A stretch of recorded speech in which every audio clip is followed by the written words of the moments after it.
Everyone, welcome to maths galaxy era. आज हम start करेंगे special function for MSc mathematics की इम्पॉर्टेंट सीरीज़ यूनिट 1 के सेकंड टॉपिक से। स्टूडेंट्स, इसके पहले की वीडियो में हमने यूनिट 1 का फर्स्ट टॉपिक देखा था, जिसमें हमने देखा था यूलर कांस्टेंट गामा की वैल्यू जो होती है वो 0 और 1 के बीच में लाई करती है।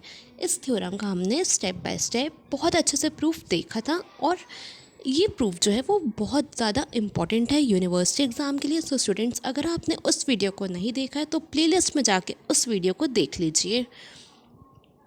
आज के वीडियो में स्टूडेंट्स हम देखेंगे यूनिट 1 का सेकेंड टॉपिक जो है डिफरेंस इक्वेशन। इस टॉपिक को हम बहुत अच्छे से स्टेप बाय स्टेप बिल्कुल बेसिक से समझेंगे और प्रूफ को बहुत ही सिंपल वे में करेंगे। सो वीडियो को एंड तक ज़रूर देखना, क्योंकि एंड में कंप्लीट रिजल्ट और प्रूफ को एक और बार रिवाइज करेंगे शॉर्ट में। और अगर आप एमएससी मैथमेटिक्स के कॉन्सेप्ट्स हिंदी में इजी स्टेप बाय स्टेप और एग्ज़ाम ओरिएंटेड वे में पढ़ना चाहते हैं तो मैथ्स गैलेक्सी एरा को सब्सक्राइब करना मत भूलना। So without wasting any time, let's start. So students, आज का जो हमारा टॉपिक है वो है डिफरेंस इक्वेशन। डिफरेंस इक्वेशन मतलब हमें स्टूडेंट्स ये प्रूफ करना है कि गामा जेड प्लस 1 की वैल्यू जो होती है वो जेड गामा जेड होती है। स्टूडेंट्स, इसमें हमारा एक और टॉपिक आता है जो है Euler product for gamma Z. ये जो है ये डिफरेंट टॉपिक है, ये आपसे बहुत बार शॉर्ट में पूछ सकता है और ये हमारा लॉन्ग का टॉपिक है। स्टूडेंट्स, हम लॉन्ग का थ्योरम प्रूफ करेंगे और इसी में हमारा शॉर्ट का थ्योरम भी है वो प्रूफ हो जाएगा। तो आपको शॉर्ट और लॉन्ग के लिए अलग से प्रिपेयर करने की ज़रूरत नहीं है, आप एक ही थ्योरम करिए और उसी से आपके दोनों थ्योरम्स जो हैं वो प्रूव्ड हो जाएंगे। सो चलिए स्टार्ट करते हैं। स्टूडेंट्स, हम इसे स्टार्ट कर रहे हैं। Since 1 upon gamma Z is equal to ZE gamma Z product n equal 1 to infinity 1 plus Z upon n exponent minus Z upon n। Student, ये जो है ये हमारा वाइसरॉस डेफिनेशन से आया है।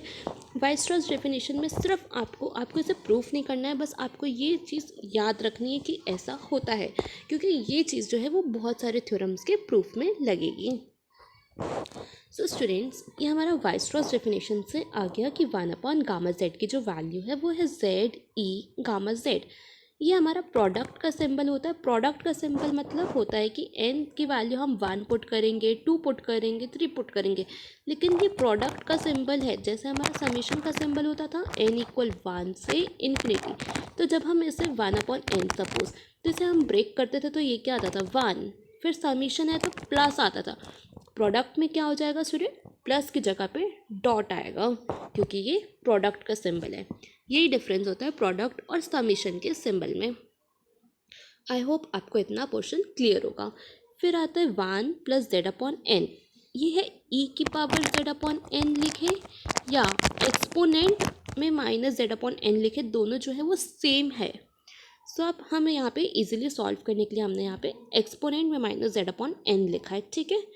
नाउ आई होप आपको फर्स्ट लाइन जो है वो क्लियर हो गई होगी। अब स्टूडेंट्स, हमें चाहिए 1 अपॉन गामा जेड हमें मिल गया, लेकिन हमें क्या चाहिए, जेड गामा जेड चाहिए। तो हम ये वाले जेड को भी यहाँ पे ले आएंगे। तो हमने यही किया, 1 अपॉन जेड गामा जेड आ गया हमारे पास। बाकी चीज़ तो एज इट इज़ रहेगी, क्योंकि सिर्फ हम जेड को डिनोमिनेटर में ले आए हैं दूसरी साइड पे, क्योंकि हमें जो प्रूफ करना है उसमें हमें जेड गामा जेड चाहिए। गामा जेड हमें वाइसरॉस से मिल गया, जेड को हम इस साइड लेंगे तो हमारे पास जेड गामा जेड आ जाएगा। ये आएगा ई की power gamma Z product N equal 1 to infinity 1 plus Z upon N और एक्सपोनेंट में माइनस जेड अपॉन एन। ये हमने एज इट इज़ लिखा है, सिर्फ जेड को हमने शिफ्ट किया है। आई होप इतना पोर्शन आपको क्लियर होगा। नाउ स्टूडेंट्स, अब देख सकते हैं कि हमें क्या चाहिए था, जेड गामा जेड चाहिए था, लेकिन हमें अभी यहाँ पे क्या मिल रहा है, 1 अपॉन जेड गामा जेड। तो हम इसे डिनोमिनेटर की जगह न्यूमरेटर में लेके आएंगे। न्यूमरेटर में लेके आएंगे तो यहाँ पे जो भी चीज़ें प्लस में हैं वो किस में हो जाएंगी, माइनस में चेंज हो जाएंगी, ठीक है। सो हम इस स्टेप को देखते हैं। हमने क्या किया, 1/z गामा जेड को क्या लिखा, z गामा जेड लिखा। अब यहाँ पे था e की पावर गामा जेड, तो ये पॉजिटिव है इसलिए ये क्या हो जाएगा, नेगेटिव हो जाएगा, e की पावर माइनस गामा जेड आ जाएगा। प्रोडक्ट जो है वो एज इट इज़ रहेगा। देन यहाँ पे आ जाएगा 1 + z/n का इन्वर्स हो जाएगा ये, क्योंकि हमने चेंज किया है। और एक्सपोनेंट में -z/n था, तो अब क्या हो जाएगा, पॉजिटिव z/n हो जाएगा। नेगेटिव है तो ये क्या हो जाएगा, पॉजिटिव। और ये वाली चीज़ कैसे आ जाएगी, इन्वर्स हो जाएगी, नीचे चली आएगी क्योंकि। ठीक है, आई होप इतना पोर्शन आपको क्लियर होगा। हमने पहले क्या किया, 1/गामा जेड की वैल्यू लिखी वाइसरॉस डेफिनेशन से। फिर हमें देखा कि हमें तो यहाँ पे z गामा जेड चाहिए, तो ये वाले z को हम इस साइड पे ले आए, यह चीज़ हमें मिल गई। देन हमें देखा कि यहाँ पे तो 1/z गामा जेड आ रहा है, लेकिन हमें चाहिए क्या, z गामा जेड चाहिए। तो यहाँ पे हमने क्या किया, नीचे से इसको ऊपर ले गए, तो ये चीज़ यहाँ पे ये चेंजेस हो गए। बस हमने इतना ही चीज़ यहाँ पे किया है। अब स्टूडेंट्स हम क्या लेंगे, यहाँ पे लिमिट को लेके आएंगे। तो z गामा जेड किसके इक्वल हो जाएगा, e की पावर माइनस गामा जेड। यहाँ पे प्रोडक्ट जो था हम उसे n तक लेके जाएंगे और लिमिट कर दिया हमने n tend to infinity. Product में हमने k ले लिया जो 1 से n तक जाएगा, यानी कि n इन्फिनिटी पे, तो यानी कि 1 से इन्फिनिटी पे ही जाएगा, तो कुछ चेंज तो हुआ ही नहीं है, सब चीज़ एज इट इज़ लिखा है, बस n को हमने k से रिप्लेस कर दिया है। तो यहाँ पे जहाँ पे भी n था वहाँ पे क्या क्या आ जाएगा, k आ जाएगा। तो यहाँ पे 1/z/k था, 1 + z/n था, तो यहाँ पे क्या आ जाएगा, 1 + z/k आ जाएगा। एक्सपोनेंट में z/n था, तो क्या आ जाएगा, एक्सपोनेंट में z/k आ जाएगा, क्योंकि हम, और इसे हम फर्स्ट इक्वेशन लेट कर लेंगे। ये हमारी फर्स्ट इक्वेशन है। अब स्टूडेंट्स हमें z गामा z मिल गया, लेकिन हमें क्या चाहिए, यहाँ पे गामा z+1 चाहिए इस पूरे पोर्शन में। तो हम क्या करेंगे, सबकी वैल्यूज़ निकालेंगे। सबसे पहले हम e - गामा z की वैल्यू निकालेंगे। तो स्टूडेंट्स यहाँ पे देखिए, ये हमारा फर्स्ट पार्ट यहीं पे कंप्लीट हो जाता है फर्स्ट इक्वेशन से। इतना पोर्शन में आपको कोई भी कन्फ्यूजन हो, कोई भी क्वेरी हो, तो आप मुझे कमेंट सेक्शन में ज़रूर बताइए। नाउ स्टूडेंट्स हम देखेंगे कि limit n tend to infinity log n minus log n + 1, जब हम log a minus log b, log a minus log b क्या होता है, log a/b होता है। तो इसी फॉर्म में इसको हम लिख लेंगे, log a/b। अब यहाँ पे लिमिट जो है वो n टेंड टू इन्फिनिटी तक जा रही है, तो हम n टेंड टू इन्फिनिटी करेंगे, तो ये क्या हो जाएगा, यहाँ पे n है तो 1 हो जाएगा, यहाँ पे 1 हो जाएगा, यहाँ पे n नहीं है तो ये 1/n हो जाएगा। वही चीज़ हमने यहाँ पे लिख दी। अब ये क्या होगा, जब n टेंड टू इन्फिनिटी करेंगे तो 1/∞, यहाँ पे क्या आएगा, 1/∞। 1/∞ क्या होता है, 0 होता है, तो ये बचेगा 1 + 0 विच इज़ 1, और 1/1 क्या होगा, 1 होगा, तो यहाँ पे सिंपली हमारे पास क्या आ जाएगा, log 1। स्टूडेंट्स log 1 की वैल्यू जो होती है वो 0 होती है। तो इससे हमें ये पता चल गया कि limit n tend to infinity log n minus log n + 1 जो है वो 0 के इक्वल होता है। अगर ये 0 के इक्वल है, तो हम अगर ब्रैकेट ओपन करें तो limit n tend to infinity log n जो है वो log n + 1 के इक्वल हो जाएगा। ये चीज़ हमने क्योंकि गामा जब हमने निकाला था, तो गामा की वैल्यू फर्स्ट वीडियो में जब हमने गामा की वैल्यू देखी थी, तो वो ये थी, limit n tend to infinity un minus log n। अब यहाँ पे log n को हम क्या लिख सकते हैं, log n + 1 लिख सकते हैं। वही चीज़ हमने यहाँ पे पुट कर दिया। जब इसे हम समीशन के फॉर्म में लिखेंगे स्टूडेंट्स, अब समीशन के फॉर्म में लिखेंगे, क्योंकि हमारे पास जो फर्स्ट इक्वेशन है उसमें सब चीज़ के फॉर्म में हम ले आए हैं, इसलिए हम यहाँ पे भी लॉग जो भी n की वैल्यू है उसको हम के फॉर्म में लेके आएंगे। तो के फॉर्म में लाने के लिए हमने यहाँ पे क्या किया, समीशन यूज़ किया। समीशन क्या आ गया, k = 1 से n तक जाएगा, log k + 1/k हो जाएगा। ठीक है। अब जब हमने इक्वेशन 1 देखा था, तो इसमें गामा कहाँ पे यूज़ हो रहा था, जो हमने गामा की वैल्यू निकाली वो ये वैल्यू के लिए निकाली है, e की पावर माइनस गामा z। अब जो हमने गामा फाइंड आउट किया है वो हम इसमें सब्सिट्यूट करेंगे। सिर्फ e की पावर माइनस गामा z की वैल्यू जो है वो सबसे पहले वही फाइंड आउट करेंगे। तो e की पावर माइनस गामा z की वैल्यू क्या आ जाएगी, e की पावर माइनस z, और गामा जो है वो ये सब्सिट्यूट कर दिया। ठीक है, सब्सिट्यूट कर दिया। अब e की पावर में लिखें या एक्सपोनेंट में लिखें, मतलब तो एक ही है। पावर में सॉल्व करना डिफ़िकल्ट है और एक्सपोनेंट में सॉल्व करना इजी है, इसलिए हम e की पावर में ना लिख के हम इसे एक्सपोनेंट के फॉर्म में लिखेंगे। ठीक है, तो एक्सपोनेंट के फॉर्म में हमने लिखा, सब चीज़ एज इट इज़ रहेगा। Exponent limit n tend to infinity, limit n tend to infinity, minus Z जो है वो अंदर चला गया, तो क्या हो गया माइनस जेड। तो हमने क्या किया, माइनस जेड को अंदर ले गया, तो ये हो गया माइनस जेड यू है। यहाँ पे जब माइनस जेड अंदर जाएगा तो यहाँ पे ऑलरेडी नेगेटिव साइन है, तो माइनस माइनस जो है वो प्लस हो जाएगा, तो यहाँ पे क्या आ गया प्लस। समीशन आ गया, समीशन के इक्वल 1 से n, और z को अंदर लेके गए हैं तो z log k plus 1 upon k हो जाएगा। नाउ अब क्या किया, minus limit n tend to infinity, ये उसी चीज़ को हमने यहाँ पे लिखा है, यहाँ पे z भी है, z log k प्लस 1। अब a log b होता है तो क्या हो जाएगा, ये पावर में चला जाएगा, पावर में लिख देंगे इसको, z को जब हम पावर में लिखेंगे तो यह आ जाएगा limit n tend to infinity, exponent को अंदर ले गए तो ये हो गया exponent minus Z U N, और एक्सपोनेंट समीशन आ गया k इक्वल 1 से log k plus 1 upon k, और z जो है वो पावर में जा चुका है। ठीक है, अब क्या करेंगे, यहाँ पे समीशन है, यहाँ पे भी हम समीशन लेके आ सकते हैं, यू एन की वैल्यू पुट कर सकते हैं, तो यू एन की वैल्यू पुट कर देंगे। यहाँ पे समीशन जो है के के फॉर्म में है, तो यहाँ पे भी हमने के फॉर्म में लिखा, के इक्वल 1 से n। यू एन की वैल्यू जो होती है वो 1 अपॉन n होती है, लेकिन हम के फॉर्म में लिख रहे हैं तो 1 अपॉन k लिखेंगे। ठीक है, देन एक्सपोनेंट, और ये एज इट इज़, ये वाला टर्म एज इट इज़ रहेगा। देन अब हमने क्या किया, अब आई होप ये स्टेप समझ में आ गया होगा। अब z को जो है वो यहाँ पे मल्टीप्लाई कर देंगे, तो ये क्या हो जाएगा माइनस जेड अपॉन के हो जाएगा, ये वाला टर्म जो है वो एज इट इज़ लिख दिया। देन यहाँ पे भी समीशन है, यहाँ पे भी समीशन है, हमें क्या करना है, इसे छोटा बनाना है, तो हम क्या करेंगे, समीशन को प्रोडक्ट के फॉर्म में लिख देंगे और प्रोडक्ट को हम कॉमन निकाल सकते हैं। तो यहाँ पे भी क्या हो गया, limit n tend to infinity, product हो जाएगा ये k इक्वल 1 से n, बाकी सब एज इट इज़ रहेगा, एक्सपोनेंट माइनस जेड अपॉन के। यहाँ पे भी समीशन को हम क्या करेंगे, प्रोडक्ट के फॉर्म में लिख देंगे, क्योंकि यहाँ पे लिमिट ऑलरेडी है तो हम ऐसा कर सकते हैं। तो प्रोडक्ट क्या हो जाएगा, k इक्वल 1 से n, एक्सपोनेंट जो है वो अंदर चला जाएगा, तो exponent log k plus 1 upon के, और ये होल z हो जाएगा, एक्सपोनेंट और लॉग जो है वो कैंसिल आउट हो जाएंगे। और प्रोडक्ट, यहाँ पे भी प्रोडक्ट है, यहाँ पे भी प्रोडक्ट है, तो प्रोडक्ट को हम कॉमन ले लेंगे, limit n tend to infinity, product k equal 1 से n, ये पोर्शन कॉमन है। एक्सपोनेंट में क्या बचेगा, माइनस जेड अपॉन के, और ये k प्लस 1 अपॉन के और होल z। अब इससे सिंप्लीफाई से हम नहीं कर सकते, तो अब यही वैल्यू को हम क्या करेंगे, फर्स्ट इक्वेशन जो हमने लेट किया था उसमें पुट कर देंगे। तो जो हमारी फर्स्ट इक्वेशन थी हमने बिल्कुल स्टार्टिंग में ली थी, ये इसमें हम e की पावर माइनस गामा जेड की वैल्यू पुट कर देंगे जो हमने अभी फाइंड आउट की है यहाँ पे। तो जेड गामा जेड था, यहाँ पे जेड गामा जेड किसके इक्वल हो जाएगा, limit n tend to infinity, product k equal 1 से n, ये जस्ट इसकी वैल्यू हमने यहाँ पे पुट की है ये, और ये e की पावर माइनस गामा जेड था, उसके बाद जो पोर्शन था वो ये था।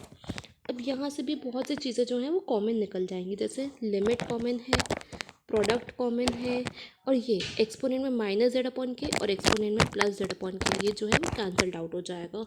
तो जो चीज़ कॉमन है हम उसे कॉमन करके शॉर्ट में लिख देंगे। तो शॉर्ट में हमने क्या लिखा, लिमिट को कॉमन ले लिया, प्रोडक्ट के इक्वल 1 से n को कॉमन ले लिया, बचा हमारे पास एक्सपोनेंट में माइनस जेड अपॉन के और k प्लस 1 अपॉन के पावर z, और यहाँ से ये बचा। अब एक्सपोनेंट का माइनस और ये प्लस वाला जो है पोर्शन कैंसल आउट हो जाएगा, तो क्या बचेगा, और गामा जेड की वैल्यू जो है वो हमने ये जेड को नीचे ले गए, क्योंकि आपको याद है यूलर प्रोडक्ट भी हमें निकालना है, यूलर प्रोडक्ट के लिए हमें गामा जेड की वैल्यू चाहिए। अब गामा जेड की वैल्यू के लिए हमने जेड को नीचे ले गए, नीचे लेके आ गए, तो ये क्या हो जाएगा, प्रोडक्ट n इक्वल 1 से infinity 1 plus Z upon n का इन्वर्स, और ये n प्लस 1 अपॉन n, और ये पावर z जो हमने k का लिखा था वही हमने n इक्वल 1 से इन्फिनिटी कर दिया। देन हमने क्या किया, k इक्वल 1 से n था तो हमने इसको क्या किया, n इक्वल 1 से इन्फिनिटी के फॉर्म में लिख दिया, तो जहाँ पे भी k था हमने उसको n पुट कर दिया। यही जो है ये हमारा यूलर प्रोडक्ट गामा z का प्रूफ है। अगर आपसे Euler product for gamma Z पूछेगा तो आपको यहीं तक इसे सॉल्व करना है और ये सिर्फ शॉर्ट में पूछा जाता है। इसके आगे जो हम प्रूफ कर रहे हैं वो हम डिफरेंस इक्वेशन के लिए कर रहे हैं, यानी कि Z gamma Z equal to Z plus gamma Z plus one proof करने के लिए कर रहे हैं, जो हमारा डिफरेंस इक्वेशन है। अगर Euler product for gamma Z आएगा तो आपको इसे यहीं तक लिखना है। अगर डिफरेंस इक्वेशन आता है तो इसे हम और कंटिन्यू करेंगे। कंटिन्यू करके हमने क्या किया, फिर जो हमारे लिमिट के फॉर्म वाला ही इक्वेशन हम यहाँ पे नोट डाउन किया है। ठीक है, जो हमारा के फॉर्म में आया था उससे ही नोट डाउन किया है, यानी कि ये वाला, ये चीज़ हमने यहाँ पे लिखी है। आप क्या करेंगे, एलसीएम ले लेंगे। एलसीएम लेंगे तो यहाँ पे क्या आ जाएगा, और ये इन्वर्स में है यानी कि इसे हम न्यूमरेटर और डिनोमिनेटर चेंज करके लिखना पड़ेगा। तो ये क्या आएगा, के अपॉन के प्लस जेड। ठीक है, यहाँ पे कुछ इन्वर्स नहीं है तो हम डायरेक्ट एलसीएम ले लेंगे। तो के प्लस वन अपॉन के होल पावर जेड है तो यहाँ के भी पावर जेड होगी और नीचे की भी पावर जेड होगी। अब प्रोडक्ट है तो प्रोडक्ट को ओपन करना हमने बता दिया था। प्रोडक्ट के लिए क्या करेंगे, के की वैल्यू पहले वन पुट करेंगे तो one upon one plus z आ जाएगा। प्रोडक्ट है तो मल्टीप्लाई आएगा, के की वैल्यू टू पुट करेंगे तो two upon two plus Z आएगा। ऐसे ही एन तक जाएंगे तो N upon N plus Z होगा, ये एन प्लस जेड आएगा। देन सिमिलरली यहाँ पे हम पुट करेंगे इस वाले पोर्शन में वैल्यू, तो के इक्वल वन पुट करेंगे तो टू की पावर जेड अपॉन वन की पावर जेड आएगा। देन एन पुट करेंगे तो N plus one upon power Z आएगा अपॉन एन की पावर जेड आएगा। तब इसे सॉल्व करेंगे तो यहाँ पे भी एन प्लस वन तक जा रहा है यहाँ पे, तो कुछ चीज़ें कैंसल्ड आउट हो जाएंगी और हमारे पास बचेगा ये जो पोर्शन है, ये हमारा एन फैक्टोरियल होता है। एन फैक्टोरियल की वैल्यू जो होती है one into two up to N. तो ये चीज़ किसकी वैल्यू होती है, ये एन फैक्टोरियल की वैल्यू होती है। तो यहाँ पे हमने एन फैक्टोरियल लिख दिया है।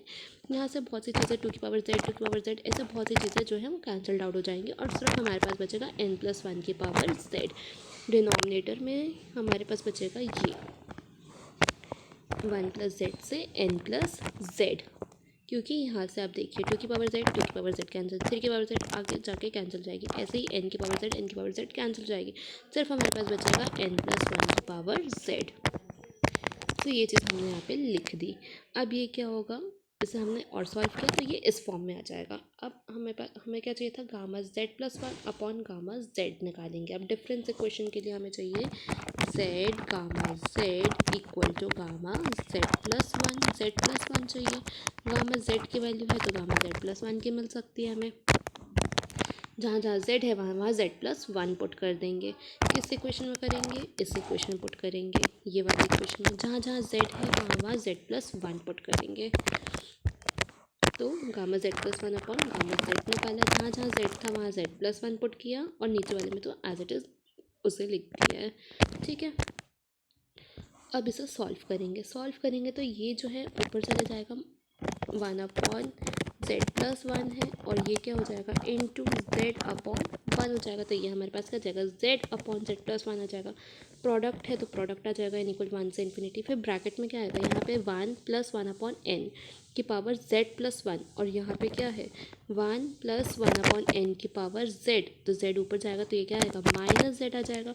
Then one plus Z plus one upon N का इन्वर्स है तो वो तो एज इट इज़ रहेगा, ये वाली चीज़ ऊपर जाएगी तो इन्वर्स जो है वो हट जाएगा। इसे अब हम सॉल्व करेंगे। अब देखिए यहाँ पे भी one plus one upon N है, यहाँ पे भी यही है, तो पावर क्या हो जाएंगी, ऐड हो जाएंगी। वही चीज़ हमने लिख दिया। यहाँ पे तो कुछ भी सेम नहीं है तो एज इट इज़ ऐसे लिखेंगे। ठीक है, देन इस वाले पोर्शन में देखिए आप क्या किया है, एलसीएम ले लिया है। एलसीएम लेके क्या कर दिया, के प्लस वन अपॉन के आया, के अपॉन के प्लस जेड प्लस वन आया, और ये चीज़ एलसीएम लिया डायरेक्ट हमने। ये यहाँ पे क्या बचेगा, वन प्लस वन अपॉन के, और ये जेड से जेड तो कैंसिल हो जाएगा। तो इसका एलसीएम जब लेंगे तो क्या आएगा, के प्लस वन अपॉन के, ये पोर्शन मिला। देन ऐसे ही इसका एलसीएम लेंगे, इन्वर्स है तो इसे उल्टा करके बस लिख दिया है। उल्टा करके लिखेंगे तो क्या आएगा, के अपॉन के प्लस जेड प्लस वन आ जाएगा। इसमें तो एज इट इज़ इसे नोट डाउन कर दिया है। देन के से के क्या हो गया, कैंसल्ड आउट हो गया। तो यहाँ पे क्या जाएगा, के प्लस वन अपॉन में के और के ये अपॉन इसके चला गया, के प्लस जेड अपॉन में के प्लस जेड प्लस 1 हो गया। देन अगेन प्रोडक्ट है, प्रोडक्ट खुद सॉल्व करने के लिए है ही नहीं, सिर्फ प्रोडक्ट है, तो प्रोडक्ट में वैल्यूज पुट करेंगे, के की वैल्यू 1 पुट करेंगे तो ये 1 + 1 2 अपॉन 1, तो 2 अपॉन 1 आ गया। देन 2 पुट करेंगे तो ये आएगा, n पुट करेंगे तो n + 1 अपॉन n आ जाएगा। सिमिलरली यहाँ पे पुट करेंगे तो ये चीज़ हमें मिलेगी। देन जब इसे सॉल्व करेंगे तो फिर से कुछ ना कुछ कैंसिल हो जाएगा, और जैसे 2 + z से 2 + z, ऐसे 3 + z, सब चीज़ें कैंसिल हो जाएंगी और हमारे पास बचेगा n + 1 और z + 1, n + 1 और z + 1 बचेगा। यहाँ पे भी 2 से 2 कैंसिल हो जाएगा। कैंसिल करने के बाद हमारे पास बचेगा n + 1 z + 1 अपॉन में n + 1 + z, ये चीज़ बचेगी। तो लिमिट तो हमारी n से इन्फिनिटी पे जा रही है। अगर जिस पोर्शन में n है सिर्फ वहीं लिमिट लगेगी। अब इस वाले पोर्शन में तो n है ही नहीं, तो इसे हम लिमिट के बाहर लेके जा सकते हैं। तो हमने क्या लिखा, z अपॉन z + 1, और ये वाले z + 1 को बाहर ले गए। बचेगा क्या, limit n tend to infinity n + 1 upon n + 1 + z। अब ये z + 1 और ये z + 1 क्या हो जाएगा, कैंसिल हो जाएगा। कैंसिल होने के बाद हमारे पास क्या बचेगा, ये बचेगा। लिमिट है तो लिमिट पुट कर देंगे, तो 1 + 1 अपॉन n हो जाएगा। यहाँ पे भी यहाँ पे n है, n को कॉमन निकाल लेंगे तो क्या बचेगा, 1 + 1 अपॉन n, और नीचे भी 1 + 1 upon n plus z upon n, वही चीज़ लिख दी है। अब n की वैल्यू इन्फिनिटी पुट कर दो तो क्या आएगा, 1 + 1 upon 0 upon 1 + 1 upon 0 plus z upon 0। तो ये क्या हो जाएगा, 0 हो जाएगा, ये भी 0 हो जाएंगे, ये भी 0 हो जाएंगे, तो हमारे पास क्या बचेगा, 1 बचेगा। तो z × 1 हो जाएगा। अब हमारे पास क्या आ गया, गामा z + 1, वैल्यू क्या मिली हमें, gamma z + 1 upon gamma z की वैल्यू हमें z मिली। हमें किसकी वैल्यू चाहिए थी, z गामा z की वैल्यू चाहिए थी, तो इस गामा z को हम कहाँ ले गए, यहाँ ले आएंगे, तो क्या आ जाएगा, z गामा z की वैल्यू जो है वो गामा z + 1 के इक्वल आ जाएगी। और यही चीज़ हमें प्रूव करना था डिफरेंस इक्वेशन में। तो स्टूडेंट, इस वीडियो में हमने 2 टॉपिक देखे। पहला टॉपिक डिफरेंस इक्वेशन, और दूसरा टॉपिक हमने देखा जो है यूलर प्रोडक्ट, जिसमें हमने गामा z की वैल्यू फाइंड आउट की। तो स्टूडेंट्स, आज की वीडियो में हमने 2 टॉपिक डिस्कस किए हैं। आई होप आपको आज का कॉन्सेप्ट क्लियर हो गया होगा। अगर वीडियो हेल्पफुल लगी हो तो लाइक ज़रूर करें और कमेंट में बताएं कि स्पेशल फंक्शन का नेक्स्ट टॉपिक आप किस टॉपिक पर चाहते हो। और अगर आप MSc मैथमेटिक्स को हिंदी में स्टेप बाय स्टेप और एग्ज़ाम ओरिएंटेड वे में प्रिपेयर करना चाहते हैं तो मैथ्स गैलेक्सी एरा को सब्सक्राइब कर लीजिए, बिकॉज ये स्पेशल फंक्शन की सीरीज़ अभी शुरू हुई है। आगे के टॉपिक्स भी सीक्वेंस में कवर करेंगे। मिलते हैं नेक्स्ट वीडियो में। Keep learning, keep growing and stay connected with maths galaxy era. Thank you.